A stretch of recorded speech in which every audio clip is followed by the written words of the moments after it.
Shackel joins us in the studio. You must be excited to think, after beginning as a young bloke, you know, when you get older, you'll concede you were a young bloke, but I congratulate you, mate, that you have stuck to your knitting about nuclear power being a sensible discussion, not an emotive one.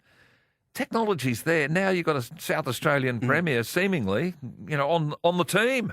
Well, yeah, he's put the position out there that he'll support nuclear power if it lowers power bills. And as you see around the world, even in Finland, when they introduced nuclear power to their mix, they lowered their power bills by 75% immediately. So I think it's an incredible advancement in the debate that we've got a Labor Premier like Peter Malinauskas who has shown confidence to come out publicly and show his support for nuclear power in principle. I think that's a really profound development. And it makes sense because when you look around the world, progressives actually support nuclear power, whether you look to the UK, where the UK Labor leader, Keir Starmer, he supports nuclear power, even to the US, where Joe Biden, the Democrat president, he supports nuclear power. And you think in the US, where they're so partisan, their politics, they disagree on so many things, and the Republicans and Democrats are able to actually agree on nuclear power. So I think it's a real shame that our debate back home is so politicised, but it's great to see that Peter Malinauskas is standing up. Of course, he's sort of said, I'm not sure, you know, the cost will be too much in the short term. You're not saying let's turn a nuclear power station on tomorrow. We just got to have a debate and a plan to try and implement it. And I think importantly, we need the option for nuclear power if we need it, because no country has been able to decarbonise with renewables alone. That's something that Dick Smith correctly pointed out and the ABC fact-checked him on.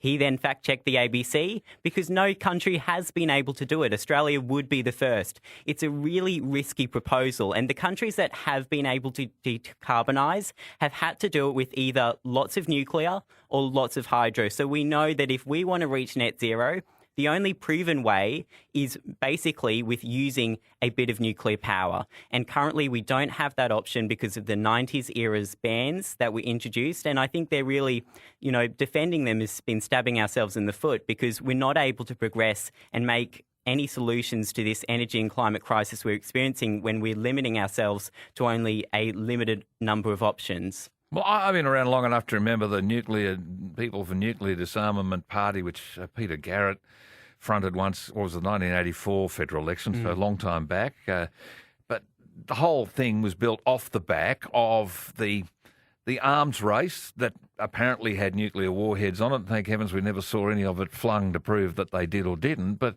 the arms race between the West and Russia sort of styled a lot of people and it's hung around a lot of people's heads. But this is not about nuclear bombs. This is about using the process of creating enough heat to turn a turbine to create electricity. That's what nuclear power does. Well, look, I think obviously nuclear science has a lot of applications. At the same time, nuclear science is used to cure people of cancer. On average, Australians will receive 2 nuclear medicines in their lifetimes, and that's made at ANSTO, Australia's nuclear science technology organisation, at our only research reactor 30 kilometres from the Sydney CBD. So there are many benefits to nuclear sciences, nuclear power being one of them, but I think it's wrong to conflate nuclear weapons with nuclear power. They're distinctly different technology. The IAEA regularly assesses nuclear power plants and proves that there isn't a clear pathway between nuclear power and developing weapons. But I think more importantly, it's just to say that nuclear science, there shouldn't be that stigma against the word nuclear because it is just so beneficial in so many respects, even though it does have some downsides in some of its various applications. Well, I mean, you can use a rock to build a wall or throw it at somebody. So you know, let's just face it, the whole business, I only simply put that out there because I think that's the sort of psychological hang-up that some people have, those who lived through that 60s, 70s, 80s into the early 90s after Ronald Reagan had Mr. Gorbachev tear down the wall and things calmed down a heck of a lot. But look, let's just know that we're on now, the 5th generation of nuclear reactors. So things that happened at Chernobyl, 3 Mile Island, Fukushima after that dreadful earthquake and tsunami in Japan, that's not relevant to this debate either. So we have to sort of kill quite a few demons, don't we, to get a sensible debate?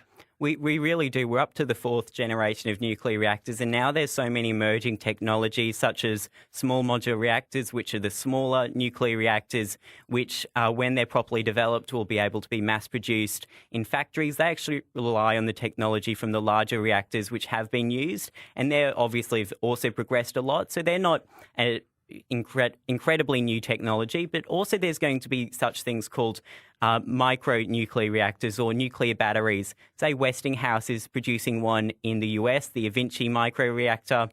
That will fit in the size of a shipping container, will only have to be refueled every 8 years, and will provide enough power to, power thousands of people. So there's so many emerging technologies, and unfortunately, because nuclear is just banned, period, we're ruling out the possibility of considering any of them, which I just think's wrong. Well, of course it's wrong, and it's just like saying, I remember again, mate, you're what, 17, 18, next birthday. When mobile phones were first being flung around 40 years ago, they were like a school bag, a suitcase. And that was pretty exciting to be able to get to use the one mobile phone that we had in the Channel 7 newsroom all those years ago. Now, of course, everyone's got one. So the technology has improved things like that, accessibility to computers and so forth. Technology has driven change off the big, bulky things of the past. So nuclear power and the idea of more portable reactors that can be dropped in when power drops out in certain places. You could have things that could come in on the back of a small pickup truck, so to speak, and power a city, power a town anyway.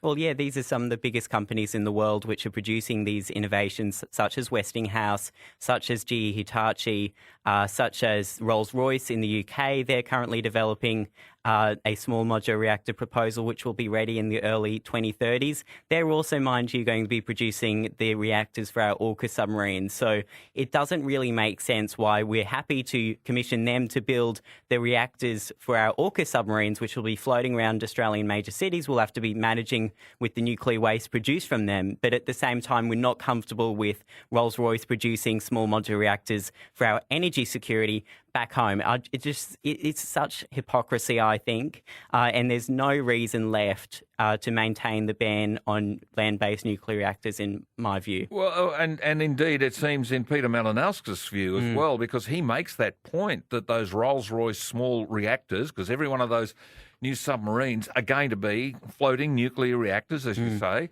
They're going to be made in downtown Adelaide. And yet Adelaide struggles, and it's tried batteries, it's tried solar, it's tried wind, and all of those things can be in the mix, but baseload power, the big industrial amounts of electricity we need, has got to come from something, and I think for the next 10 or 20 years it's going to easily still be coal and gas.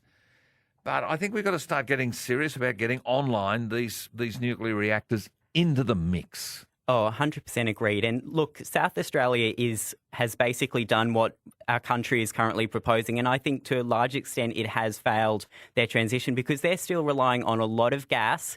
And in addition to that, they're currently experiencing a mass deindustrialisation, and they're not as strong as economy as they could be if they, say, had nuclear power. We even saw last night there's a report that across Australia emissions are actually going up. So in general, our transition is not working, despite there being billions and billions and billions of dollars being spent on renewable energy. We're not actually seeing substantive progress, and it's actually, I think, causing some harms in general. That's not that renewables are a bad thing, but we need to have nuclear power in our mix if we want to be able to solve all the issues we're experiencing in Australia. And I think the thing I'd say as well is that you can only think that if we had actually gone nuclear and had nuclear power plants and made that decision in decades past, we probably wouldn't be in this position here today where we've got, an energy crisis, some of the highest power bills in the world, and also climate crisis. We probably wouldn't be experiencing those issues because when you look around the world, the countries who do have nuclear power are not having to experience those same issues. You went to the gathering of the COP28, the Council of Parties gathering. You fronted the French president. Can you remember the conversation? You actually went. I mean, I got to tell you, mate, it is one of the most awesome stories that a young bloke would front up a world leader like that and just, bump into him and introduce yourself, his reaction about Australia not even looking at nuclear was really quite something. It was, because I just was asking him a general question. I was like, President Macron, what do you think is the role of nuclear power in reaching net zero and decarbonising? And I'd identified myself as an Australian, and he actually took it upon himself to call for the government to lift the bans on nuclear power. And I think we were in April now. That was in early December last year, and I recorded that. Obviously, it blew up a bit in Australia, It did. and it was really dismissed. Like, this is one of our closest partners, one of the most prominent world leaders in the G7, a country which has been able to basically decarbonise itself. They're relying on, last time I checked, 99% low carbon power. You compare that to Australia, we're definitely not doing that. They've got some of the lowest power bills in Europe. They've got some of the highest energy reliability. They're actually building more nuclear power plants. I think there's a proposal to build the equivalent of 16 new nuclear power plants, if I'm quoting that correctly, in France. So why, it just doesn't make sense to me why we would be ignoring a country like that when, if anything, we should be stealing off their notes, because they're the ones who've actually been able to do stuff. And for our leaders to have the hubris to ignore the advice of the French president, I think is really quite shocking to me. And they still have to answer why they've ignored his advice to lift the bans on nuclear power in Australia. Well, I say maintain the rage, ask the questions, have ambitions.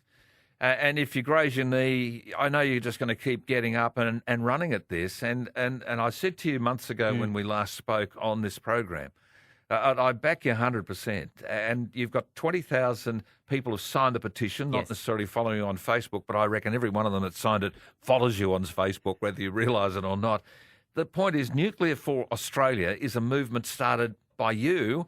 It's gathering momentum. You've now got people signing on. You've now got a premier that's signing on. You're getting media publicity, and rightly so, because it's a sensible conversation that you're promoting, Will. Well done. And it's not just me. We've just brought on board to Nuclear for Australia, our organisation. Our chair is Dr. Adi Paterson, the former CEO of Australia's Nuclear Science Technology Organisation. He's advocating for nuclear power, and he's probably one of the best experts when it comes to nuclear power in Australia. We've got all these other experts like Jasmine Diab, President of Women's in Nuclear Australia. We've got Tony Irwin and others we're soon to announce. So it's a group effort, and I think you're going to start to see there's going to be a massive building of momentum, because the experts agree that we need to consider nuclear power, and it makes a lot of sense now seeing that a majority of Australians also support nuclear power, and that's why, our petition is just getting so much support. So it's been excellent to see, and thank you for all of your support as well, Gary. Always there. I think it's first rate and a terrific thing that you're doing. So well done to you on behalf of everybody, because look, I'm with Peter Malinauskas. I want my power bill to be cheaper. It has basically doubled the cost of electricity over the last couple of years. And the Queensland government I'll deal with the politics in a moment. I won't embarrass you on this, but I just simply say it's extraordinary. We've got massive coal-fired power stations that are not being properly maintained, and we've got less electricity in the grid, and things are under pressure. We're going to have coal-fired power for decades. And I might just add that both sides of politics in Queensland oppose nuclear power, which I think is just shocking, because between Labor and Liberals, what is actually their plan to address the energy crisis? Like, I read the Liberals' policy document last night. They don't even mention energy. And I think that's shocking in a state like Queensland, where we've got one of the biggest proposals to completely tear apart our current grid. They're proposing to build what could be a $20 billion pumped hydro dam at the top of Queensland. There's been huge community backlash, obviously, from that in the recent days. The Coalition have just said they're going to oppose it. So between both parties, what on earth are they doing? Because they're in Queensland, not only do we have a ban on uranium mining, but we're also not allowed to build nuclear reactors or even have the option for it. And that just absolutely shocks me. So I think both sides of politics have a lot of explaining to do in this upcoming election of whether they do support nuclear power or not. Oh, very well said. Very well said. Because I think it's what I've been told some weeks ago, and so I'm using the terminology, imagination deficit disorder, lacking a vision, lacking a thought about where you want things to be. And from your point of view, somebody who's not quite yet of voting age, You've just thrown down a big challenge. I will be voting in this next state election, so I don't know who I would vote for now because neither side of politics in Queensland supports it, and I think that's a real shame when we could be showing some real leadership in Queensland given our natural advantage if we had nuclear power. All right, well said, Will. Good to see you. We'll see you again soon, I know. Yeah, thanks for having me. Thanks for coming in, Will Shackel. There is a young man who understands stuff better than those who are in our parliaments these days.